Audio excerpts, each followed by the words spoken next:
Gabor, hello, welcome. It's great to have you.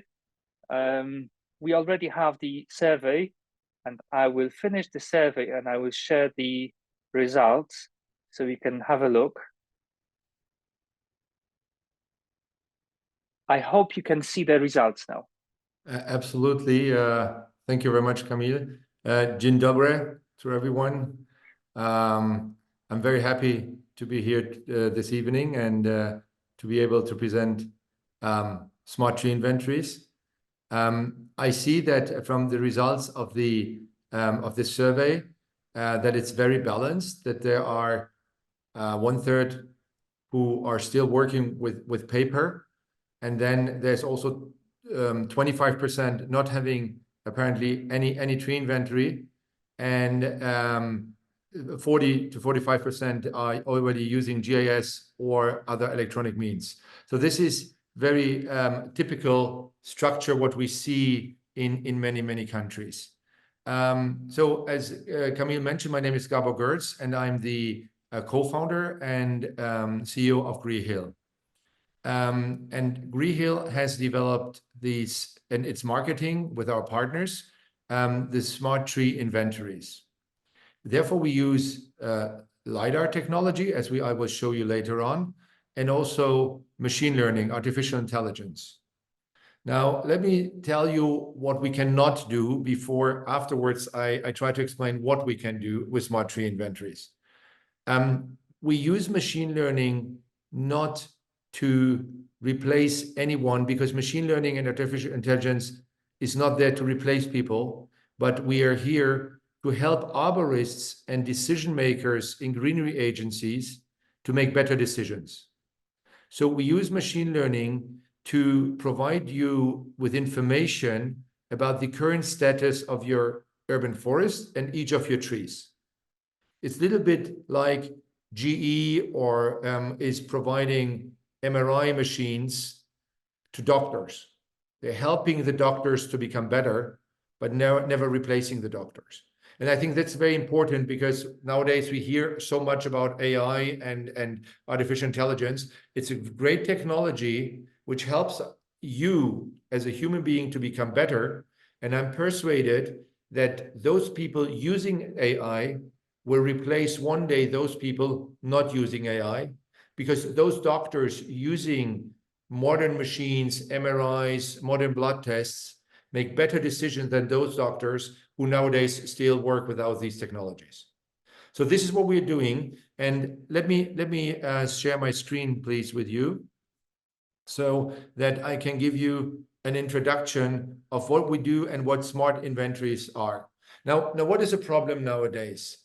Nowadays, what we see is that the climate in general is changing so fast that trees, especially of urban trees, cannot keep up with. So whereas in the past, urban trees had hundreds and thousands of years to adapt slowly to climate change, now the climate is changing exponentially and faster than trees can keep up with. And as a result, what we see everywhere in the world, and we work from Singapore until San Francisco, that trees are becoming increasingly stressed, especially urban trees. Another important factor is that the environment in cities becomes more and more hostile for urban trees. We have denser infrastructure, denser soil, less space below the ground for trees to grow, but then we have a lot of air pollution as well. And then we have extreme weathers with extreme warm periods, but then also with extreme winds. So everywhere we look at, urban trees are increasingly stressed. We work now with Berlin. In Berlin, 60% of the trees have a low vitality. There is a problem with these trees. Berlin is losing absolute measures, canopy sizes. So what can we do now that we see that there's such a problem? One solution is always to do nothing, just to wait. You can always do nothing and wait. Now, this is a little bit like we would go to a doctor, and the doctor will see the first signs of cancer and would say to us, hey, why don't you come back in 5 or 10 years time and let's see how you feel then, and then we can still treat you, right? No doctor would do that. So not only that no doctor would wait, today medicine has moved even further away. So we are not waiting until we get ill, but in medicine now, what we do in healthcare, we do regular checkups, right? So we go every year to a doctor, to blood checks, MRIs. So, and my doctor, for example, always say to me, Gabor, if you continue to eat like that, in 5 years, you have a cholesterol problem. So healthcare has moved from curing, so being reactive and curing illnesses, has moved to active management of health. And the interesting thing is that these regular checkups are paid by the health insurances. Now, why do health insurances pay this? Because they like us? I doubt. They do it because they have realized that regular checkups and actively managing health is cheaper for them than reactively curing illnesses. Now, this is exactly the idea we bring now to the urban forests worldwide, in many cities worldwide. Now, how we do that, let me show you in a quick video.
Now, before I show you in detail the benefits, let me quickly go through the 5-step process, basically, how we create smart tree inventories. Now, a smart tree inventory is an up-to-date inventory, which basically allows you to make informed decisions. So, which allows you to make the right decision at the right tree at the right time. Now, why is this important? Because nowadays, most cities don't have up-to-date tree inventories. So I live in Budapest, for example. Budapest has 1.8 million trees. Yes, they have a tree inventory with 153,000 trees. And this is updated every 5 to 10 years. So basically, these tree inventories are never or very rarely complete, and usually they don't have up-to-date information. So with the smart tree inventories, basically, what we do is we provide you up-to-date data, information about each tree in your city, and this information is reliable, rich in information, and objective. Why? Because we use standard technologies or high-tech technologies, but in a standardized way to capture data. And because we always capture data with the same method, we get objective and repeatable data. Now, how do we do that?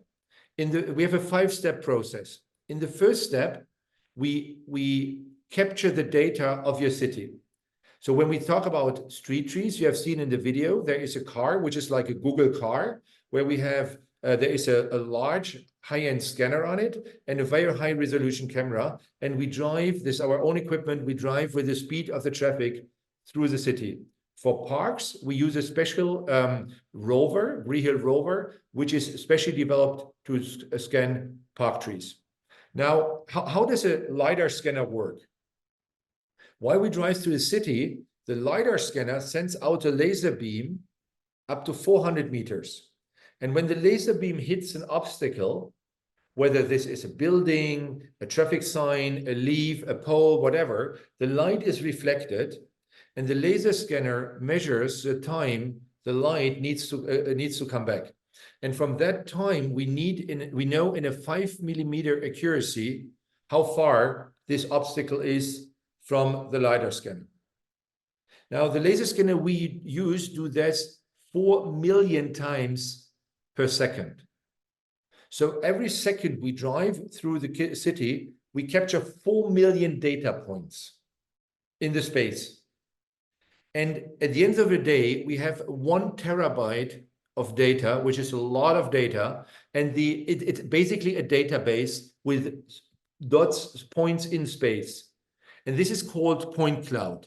So what you see, the image that you see here on the picture is a so-called point cloud. This is an image which consists of millions of small points. Now, if you as a human being look at this image, you see instantly, this is a building here, here's a traffic sign, here are trees. And why can you do that? Because your brain connects the dots and compares it with objects you know from your experience. Now, a computer cannot do that alone. For a computer, it's just a database of points. And this is why we use machine learning. Here is where we use artificial intelligence.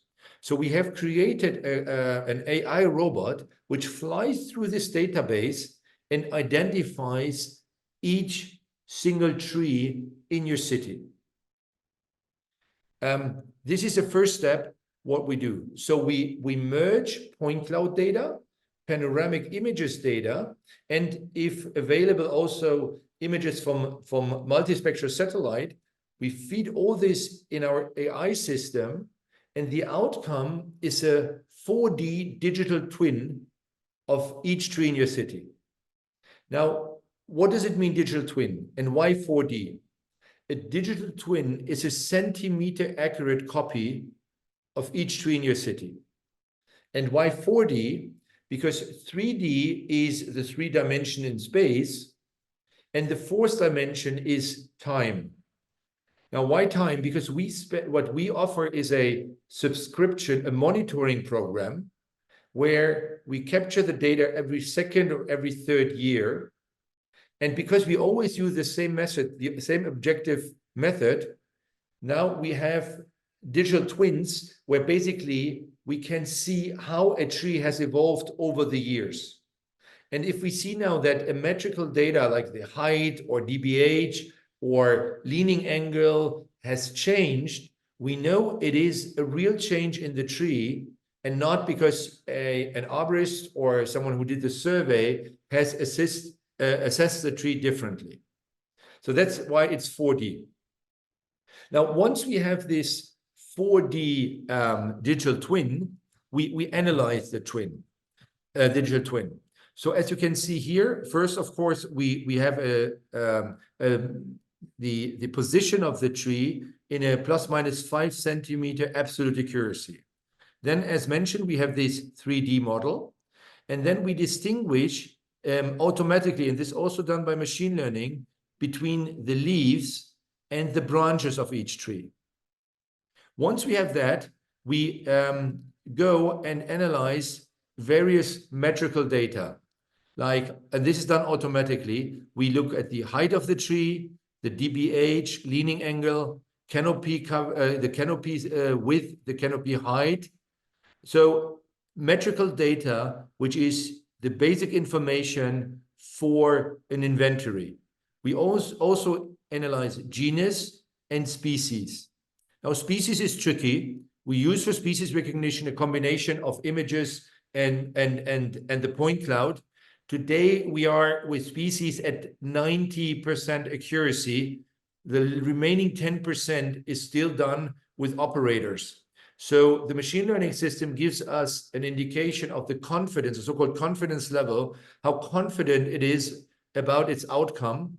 But species is really tricky. We're continuously improving, but it's not 100% perfect yet. That's why we still have our internal operators who then validate those trees with a low confidence level. In addition to these information, 5 images, high-resolution images from each tree, from different angles and different distances is also provided. Once we have the basic information, we provide you information about the ecosystem services. So about the benefits of each tree to its environment, like the carbon storage, carbon sequestration, oxygen production of each tree, the capacity of each tree to filter fine particles from the air. So basically, you might have heard about iTree. We work closely together with iTree. We use the same algorithms, but because we have better data than what was available in the past, basically we call it iTree++. So where's the difference? In the 2 driving forces for ecosystem services is the biomass and the leaf area index. And in the past, these variables were estimated by people who assess the tree. In our case, we measure these parameters. So we measure the leaf area index and the biomass above ground. It's measured. So we have precise and reliable data for ecosystem services, so which we can also track over the years. So we can see that we did some actions to increase canopy size, we did actions to improve the ecosystem services, how these actions are resulting in higher ecosystem services over the years. So this is a second package, the benefits of the trees to their environment. Then we don't look only to a tree on a tree level, so not only on agriculture level, but only also on the totality of the urban forest. So we go quasi in a helicopter perspective. Here, for example, you see the cooling effect of the trees from a helicopter perspective of the public trees. And you see where basically the streets are red, there's a very low cooling effect, whereas the streets are green. There you have a much higher cooling effect, so that you know that in these areas, the trees are capable of cooling the environment up to 6 to 8 degrees in an environment of 10 to 20 meters from a tree. So basically, this helps us very much to identify heat islands in public spaces. Once we have looked at the benefits, we have a closer look at the so-called safety factor. So we analyze the risk of a tree failure. Therefore, we work closely together with Professor Rust. Professor Rust is a professor at the University of Göttingen and also an advisory board member in Greenhill. And he's one of the leading researchers for tree structure and tree structural stability. So based on the measured data for each tree, we provide at a given wind speed a so-called safety factor. Now, if this safety factor is below 1.5, then the tree is a potential risk. So in this case, basically, we flag all trees. So for example, you scan an entire city with 100,000 trees. We would at the end provide you a list of all trees with a safety factor which is below a certain threshold, which indicates there is something with the tree. An arborist should go out to this tree and look what has to be done, whether it has to be pruned or whether we have to do any other stabilization measurement. So as you see, we are not saying, we are not the doctors, we're not saying what has to be done with the tree, but we flag those trees where an arborist has to have or should have a special look at. So instead of the arborist or the doctor walking from tree to tree or spending 3 minutes with each patient, we provide you a list of all those trees, which either from an ecosystem system service perspective, from a risk perspective, or from a vitalities perspective, are so-called outliers. So where there is a difference to the norm. And as soon as there's a difference to the norm, we flag those trees, and this gives an indication to you. You should have a closer look at those trees.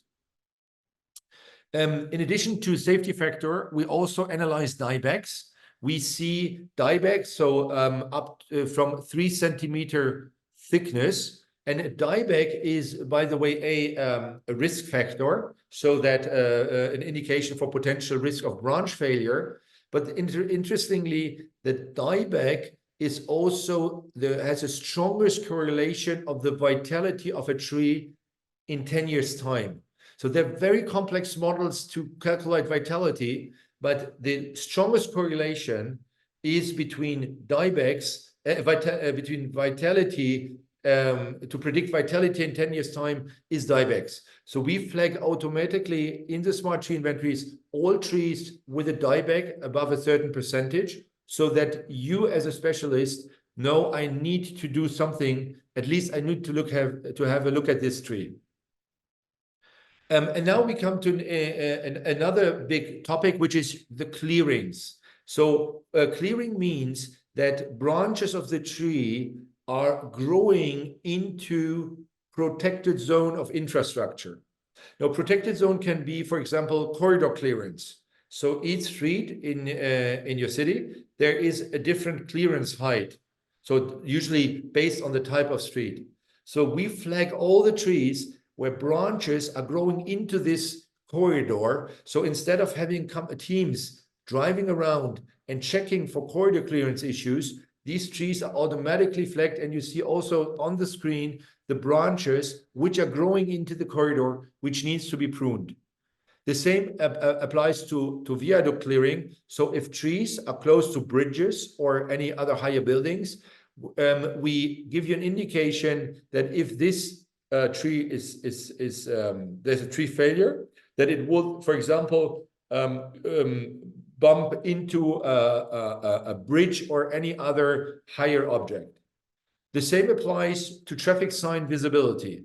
One of the biggest problems nowadays is that very often tree branches are hiding traffic signs or traffic lights. Also, this is analyzed automatically by our system, and all the trees with this topic, with a problem of traffic sign visibility, are flagged and listed, so that an arborist can have a look at it, or you send directly your pruning teams, knowing that these trees need to be pruned.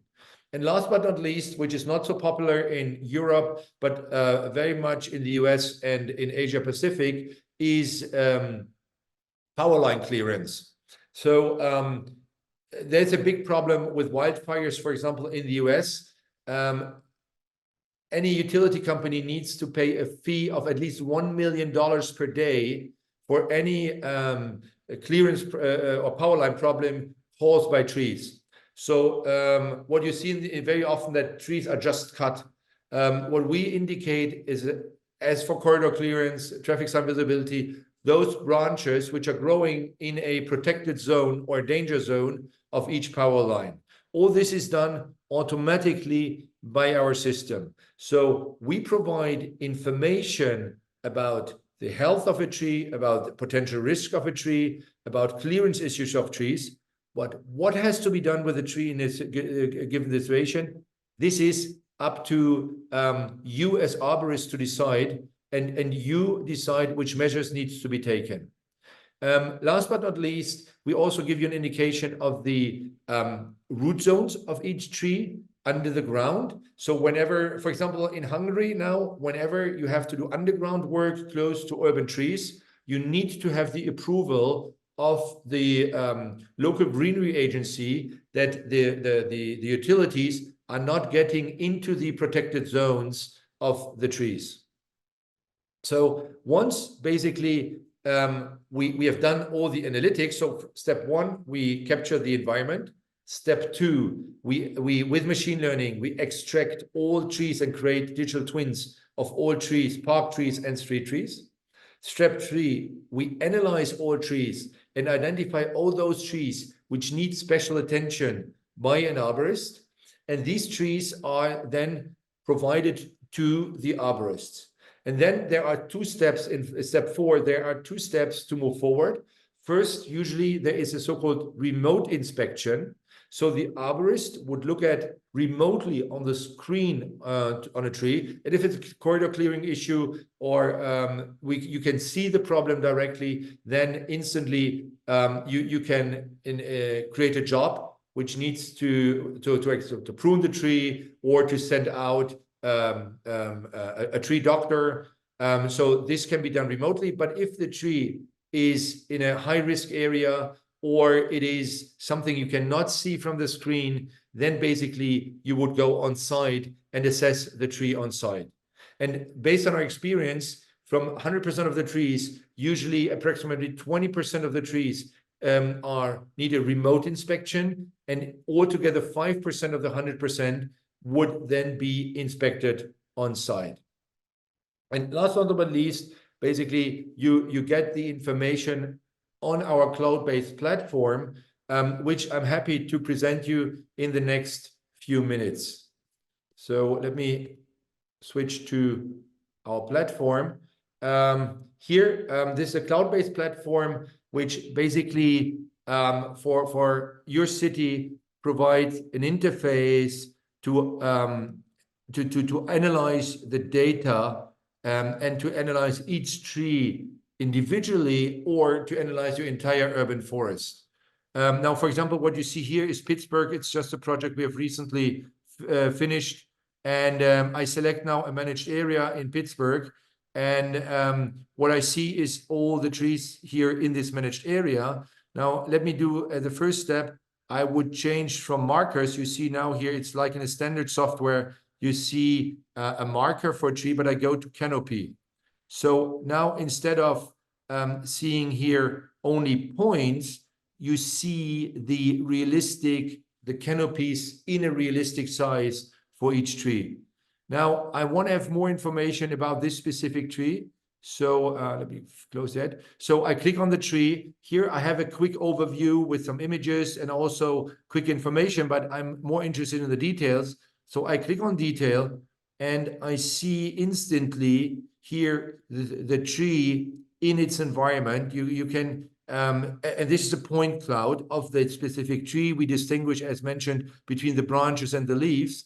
But now let's assume I also want to see the pictures. Then I just open another window and have a look at the pictures. I can also zoom in if I need more specific information, or we can also move from here to our Street View. So this is not Google Street View. This is Grehill Street View. And I think what is quite fascinating here, and this is not prepared especially for a demo, this is how the 3D or the digital twin comes out of a machine learning system, and you can see the accuracy of the system, which is in a centimeter limitation. Of course, you can also take measurements directly here. So this is in feet because it's a project in the US. Of course, in Europe it would be in centimeters. So basically, we call it, you have your urban trees at your fingertips. So instead of going out and collecting information on site, you get the information on your desk directly about each tree. So you can also here look at the different measurements. But now let's go to the risk analytics. Here, for example, we see the safety factor, and here the safety factor is quite high. We see here at a wind speed of 50 miles per hour, we have a safety factor of 7.4. Now we're increasing the wind speed, and you see now I'm at 80, 81, 90, 100 miles per hour, and the safety factor is still 1.9. So we know that this is a very safe tree. Even at a really strong wind and 160 kilometers per hour, the safety factor is still above 1.5. So this is nothing you need to deal with at this moment. So as mentioned here, you have a lot of observations. So basically what you see here, the data fields are very closely linked to the ISA specifications. For example, here, I want to have information about the corridor clearance, and I see here that this tree has a clearance problem, and I need to go out and prune this tree. And here, as you have seen on the screenshots before, here you get an indication of the ecosystem services For example, this tree here has stored roughly 1.7 tons of carbon in its entire life, and it's sequestrating roughly 25 kilos per year. It has a covered value. We have different value methods to calculate the economical value. I don't know what is used in Poland. What we see is there is no unified measurement. So in the German language, German-speaking areas, it's Koch. In Hungary, Rado value is implemented. In UK and also in the US, covered value is used. Now we are currently implementing the French method to assess the economical value of a tree. And if we had a project in Poland, we would then adapt and use the Polish method. So this was really a short overview of our system. I could go on for hours. You can prepare reports for streets, for managed areas, for districts. You can report about canopy coverage, about the species distribution in a specific area. So all this information on reports are created automatically by the smart tree inventory system.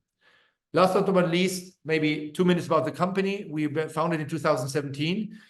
We started with a research project in Singapore with NParks. NParks manages 3 million trees. They had two issues. They had 10,000 tree incidents per year, 10,000. Through this predictive digital management of trees, this is now down to 400. So they've reduced the number of incidents from 10,000 to 400 nowadays. And NParks had another project issue. They wanted to plant another 1 million trees and manage the 4 million trees with the same amount of colleagues and the same budget. They managed the 3 million trees. And we are now, there are 3.5 million trees altogether under management, and budget and the number of colleagues has not increased. So we look at almost a 30% increase in efficiency through the smart tree inventories. Altogether, we have done 48 projects in 11 countries. Roughly today, we have 90 colleagues in Budapest, Singapore, Berlin, San Francisco, and Paris. And we have been awarded with the IIT Climate Kick. This is the highest, we have received the highest award from European Union of 50,000 euros. And we're very proud of an award we received 2 years ago by the Minister of Sustainability and Environment in Singapore as a rising star company in the sustainability space. So here are our partners with whom we work worldwide, and our partner in Poland is Kamil. I'm really sorry, I can never pronounce your company's name correctly, but probably you can take over from now, and you would forgive me this. That is, it's Instytucie Drzewa, I hope. Tree Institute, yeah. Yeah, fantastic, Tree Institute. So this is it. Thank you very much for your interest and staying tuned at this late time. And I'm more than happy now to answer questions if you have. Thank you, Gabor. Great presentation, great information. I love the idea of being able to have the ability to flag trees, and you can also react quite quickly, because maybe you could say what's the speed that you can do inventory, what's the efficiency that you can do the inventory with the STI. Yes, so it of course depends on the traffic, but as a thumb rule, we roughly scan in Europe 10,000 trees per day. So assuming that in average, what we see that cities in Europe have an average 100 trees per kilometer, 105 trees per kilometer. And with this average, we do 10,000 trees per day, or for parks, it's between 30 and 50 hectares per day. Great. There is a number of questions in the Q&A. Some of them, they are in English, so I will just, I don't know, can you see the Q&A? I see F&A. Yes.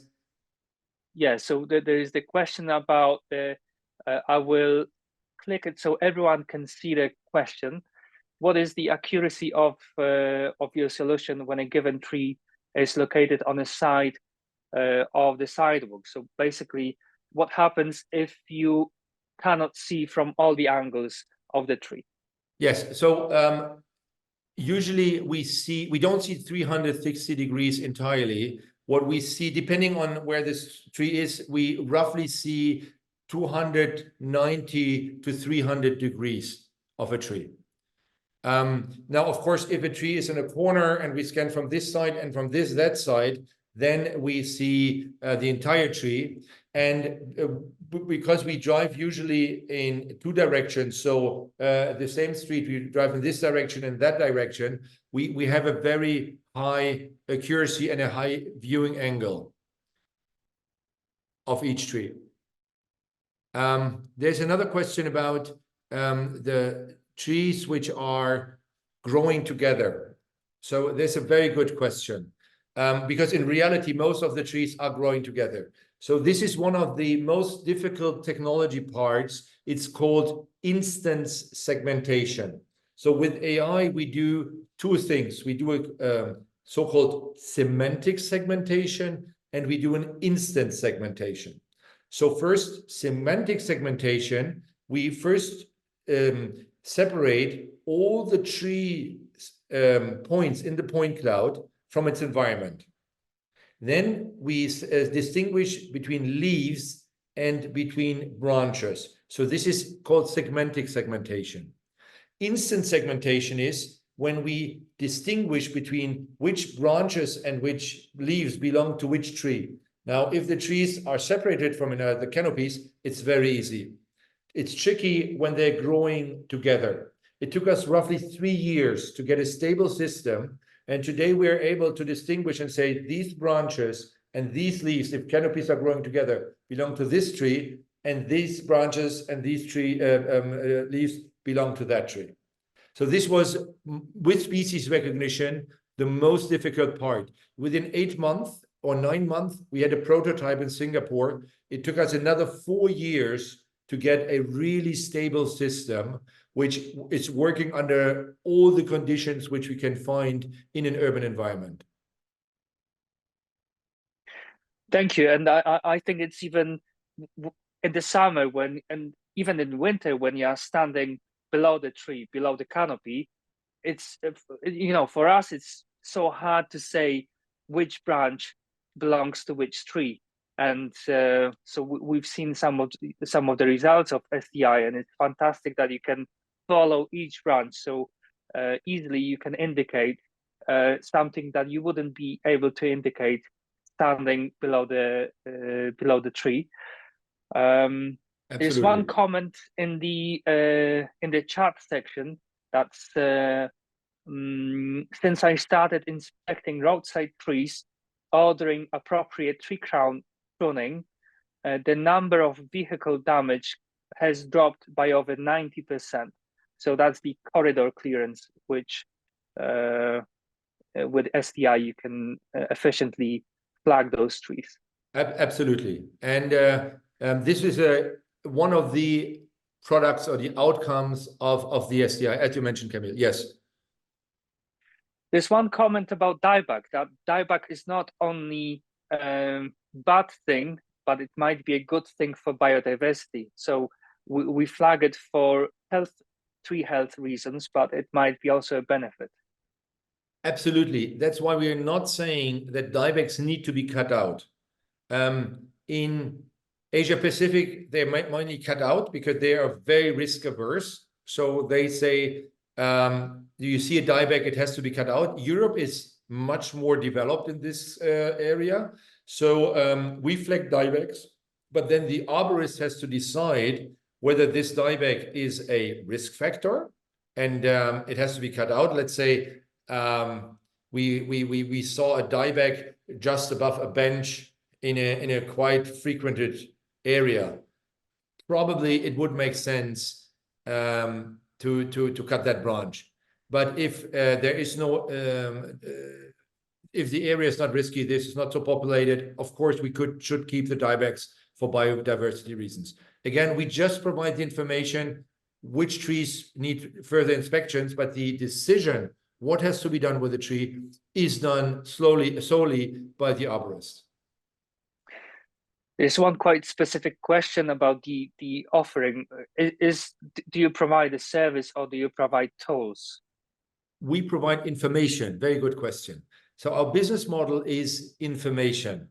So usually we have a 4 years subscription fee, and within the 4 years we would scan every second year. And so you have the tools you get for the 4 years, and every second year we update the information. So you have updated information.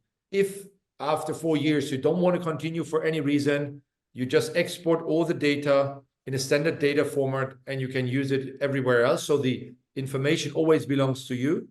And we have a subscription-based model. Now, I see a question. Let's talk about money. That's a very good question. So we charge, it's depending on the number of information you would like to have, between 1 and 2 euros, €2.50 per tree per year. So it's a yearly subscription fee. And if you need the full package, it can go up to €2.50, but in average, it's between 1 and 2 euros per tree per year, which we charge. And then you get every second year an updated information. Yeah, thank you for these answers. There's one more question. It's in Polish, so I will translate. It's about the safety factor. How do you? So I think it may be explaining about the background. The question is if the safety factor is checked with the pulling test or any other Yes. method. Was it? Yes. So maybe providing a background. What is the safety factor, and it's related to the trunk is worthwhile. Yes, so it's absolutely right. So it's a biomechanical test. Professor Rest and his team has made the most pulling tests in the world. I think more than 800 trees have been broken. So and this is always, of course, species specific, which means we look at the tree species, but then of course we look at the metrical data.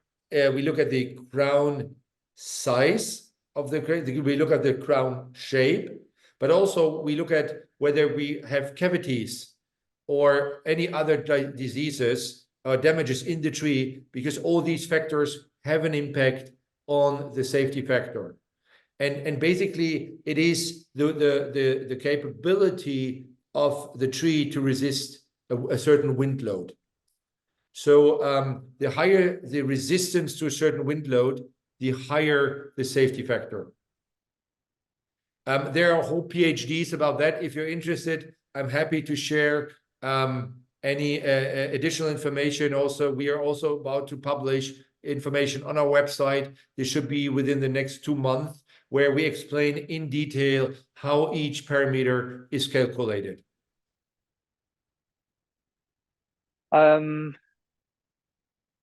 Yes, and there are 2 more questions in the Q&A. One related to costs. What is the minimum number of tested trees?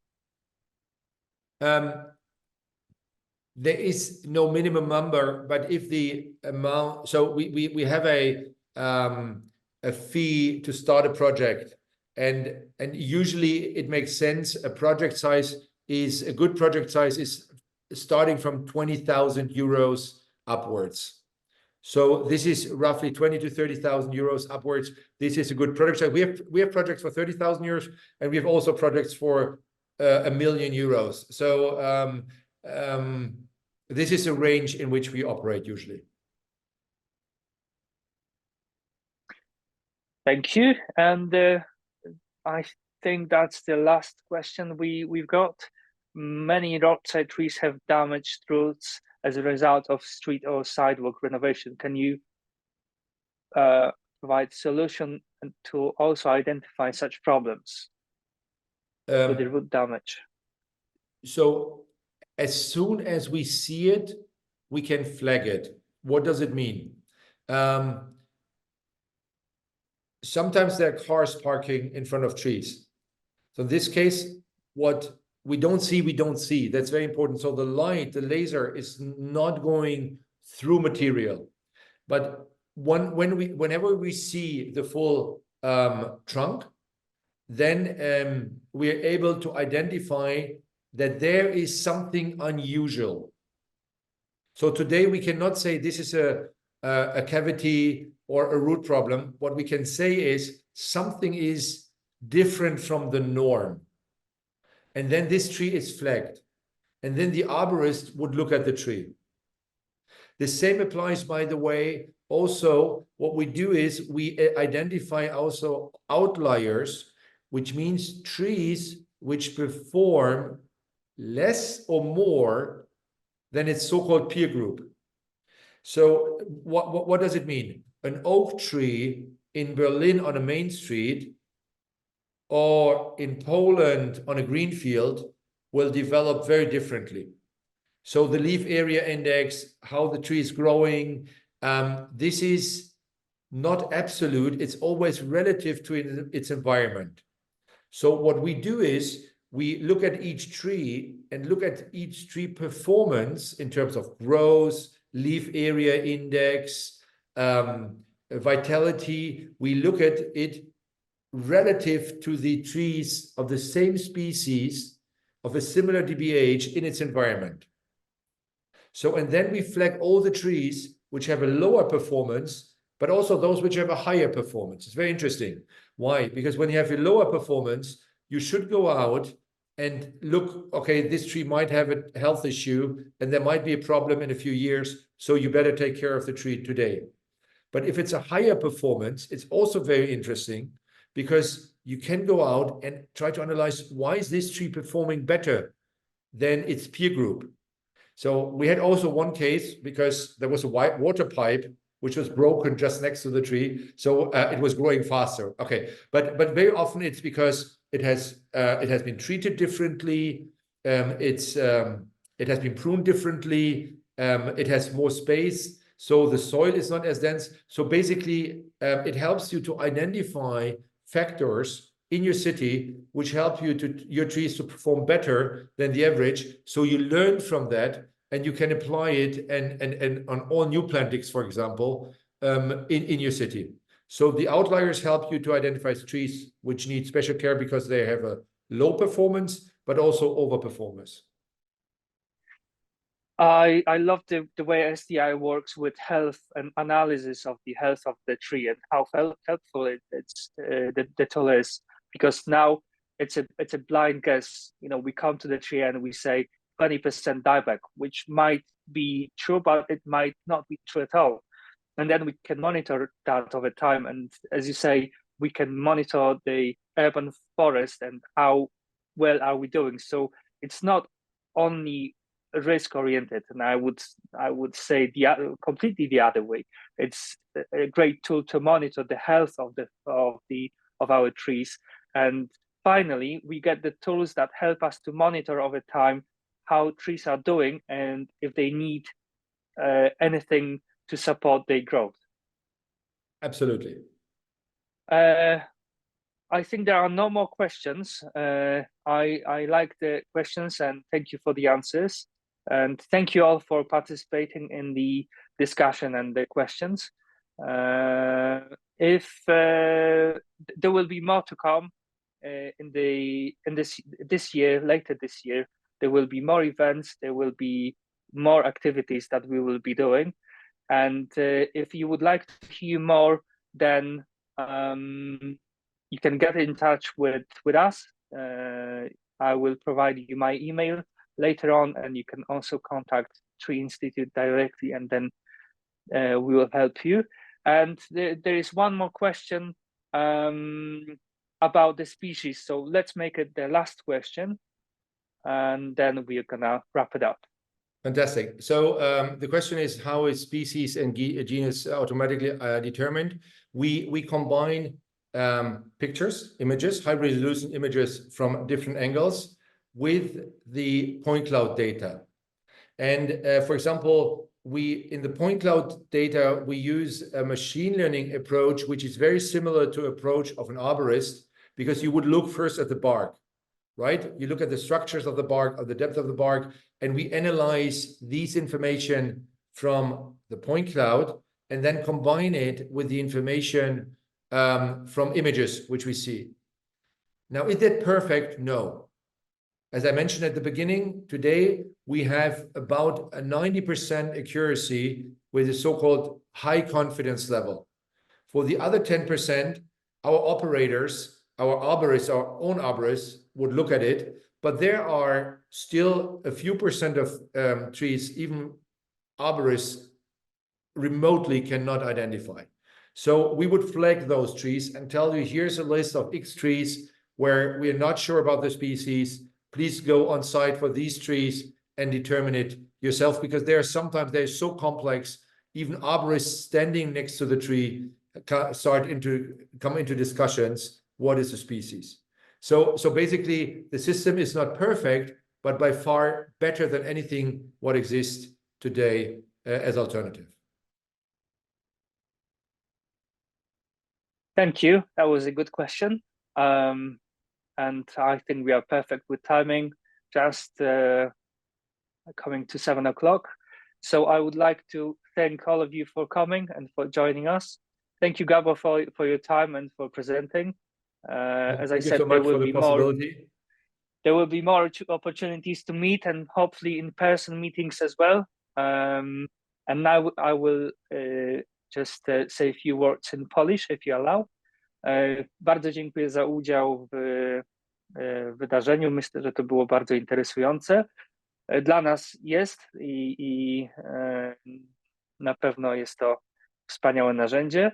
Jeśli ktoś chciałby dowiedzieć się więcej, porozmawiać, Kamil@instytutdrzewa.pl, można się ze mną kontaktować, można też przez Instytut Drzewa bezpośrednio. Zachęcam do kontaktu i dziękuję i dobranoc. Thank you so much, and till the next time.